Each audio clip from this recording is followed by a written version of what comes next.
approximately 3,500 signs around the county. So that's a significant amount of work that will be taking place. It's going to take a few months to get that done. Wanted to give you a heads up, that work's going to be going on across the entire county. Bridge 84, which is on 400 East north of 100 North. It's a federal aid project also. Expecting to start construction in the next couple of weeks. There'll be some road closed on or after signs coming up. So that'll be fully closed for about 90 days. Additional items, I would like to have one of you attend a meeting with NDOT in the city of Lebanon to discuss relinquishment of the existing 52 after the interchange is built. So the new interchange project did let in December. It's my understanding it is awardable, and once it's completed, which won't be likely till 2027, the section of 52 is going to be relinquished to the locals. Part of that area is in the city of Lebanon's jurisdiction, part of it is in the county's jurisdiction, and there's also a bridge. The bridge would go to the county. So the NDOT has reached out to City of Lebanon representatives and to us wanting to meet and talk about how that's going to work and what would need to be done.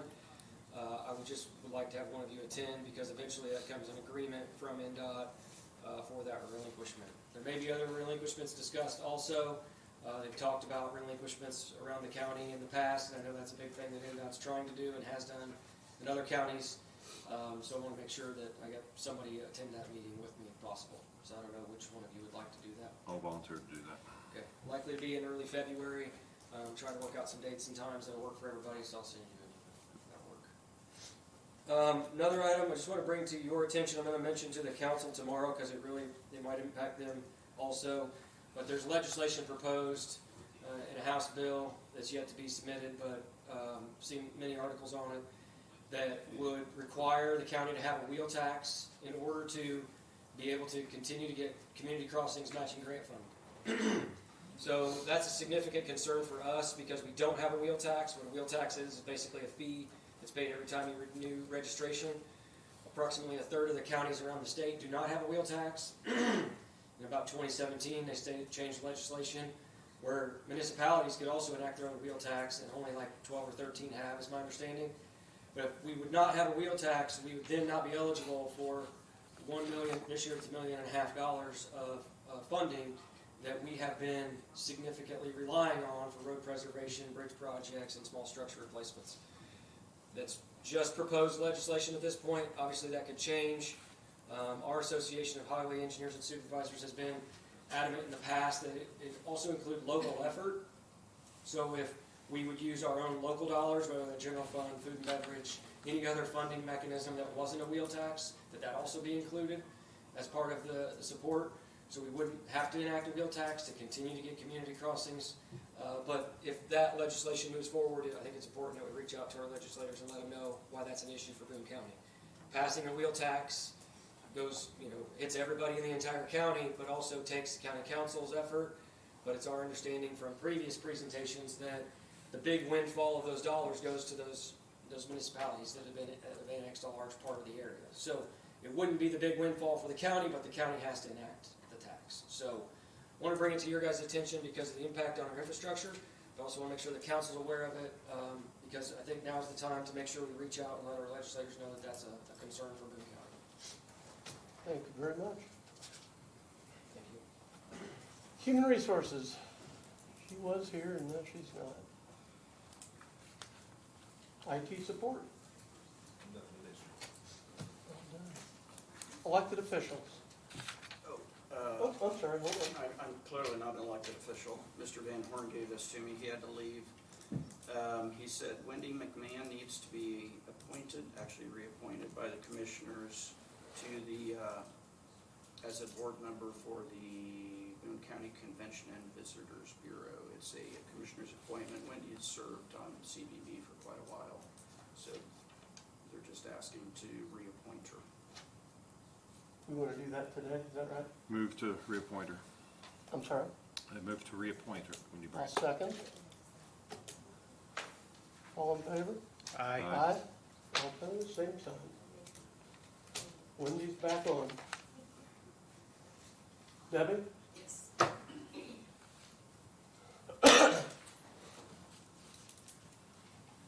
Ogden, Boone County Recorder. I wanted to just give you guys guys an update, and I'm gonna do the same thing for the council.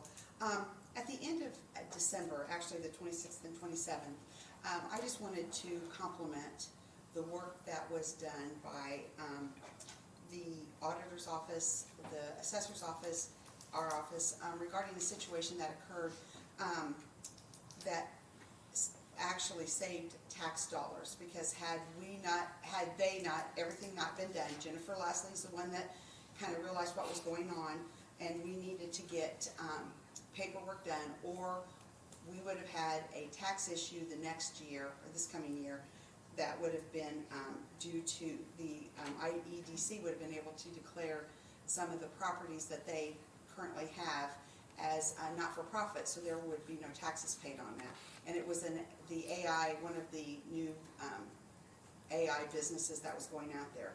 But the paperwork was delayed on getting the recordings done and getting the auditor stuff done and the sales disclosures because of the closing dates for those properties.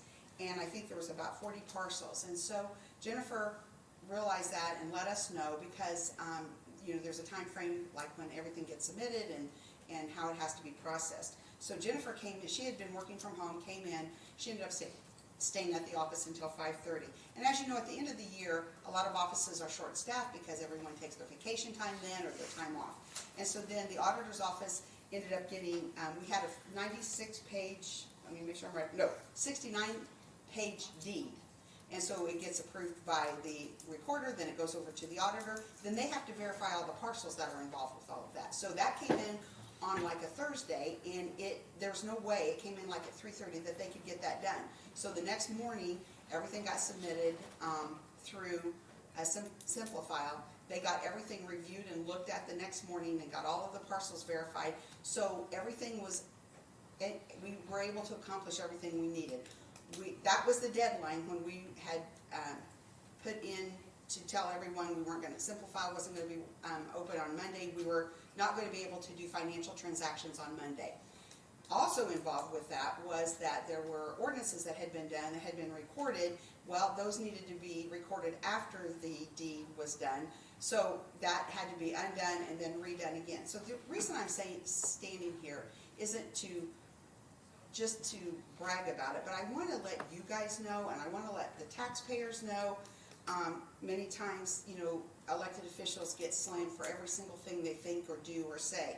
And I want to add in there that our treasurer, Nikki Baldwin, and our clerk, Lisa Bruder, and our surveyor, Carol, these are all individuals that all of us care about what's going on in the county. And taking that extra step to ensure that paperwork was done before the end of 2024, made sure that secured those tax dollars that would be in place that as we move forward. And with the annexation issues and everything going on, it changes a lot of stuff. But I wanted you to just hear that people stayed late, people worked extra, but it's not just those 2 days that happens with. That happens on a regular basis. So as we come into the new year, and we're all working together as a team, I just wanted you to hear that at that last minute thing, nobody knew about it, and nobody made a big deal out of it, but it got done. And those staff members and elected officials made sure that everything was in place to make sure that we got it done, and it really happens a lot more probably than most people see, but I wanted you to be aware of it, and that just kind of ensures a little bit extra money. I don't know exactly the tax dollars involved, but it certainly is more than if we hadn't got it done. Appreciate that. Anytime we can save tax money, that's what it's all about. So, any other elected officials? We've got document signing. So, I've got 3 claims to ratify. One to Veritas, these are all in the jail project. Fryer and ventless exhaust system, $41,541. Magic Technology Solutions for IT network systems specialist. Delivery of equipment, $63,993. And then to GM Development Companies, $1,423,729.12. Those all come out of the jail bond. As for the ratification of those. Move to ratify. Second. All in favor, say aye. Aye. Any opposed, same sign. And then I've got 4 new claims for Derek Paradis. Replacing the existing fire sprinklers, $39,518, $6,553 for cameras in the kitchen and infirmary, $3,130 for tile epoxy flooring, and $3,565 for key sets and locks. Those again are all coming out of the jail bond. Move to approve. Second. All in favor, say aye. Aye. All opposed, same sign. And then I got a big bunch of claims, including payroll, prepay, for maybe it's. Move to approve. Second. All in favor, say aye. Aye. All opposed, same sign. And then we just got mail. It's all pretty usual. We got a new notice of tort claim, a couple bond renewals, and I believe a notification from IDEM, and that's it. Unless any others. That's Move all to I- adjourn. Second. All in favor? Aye. Aye. Okay.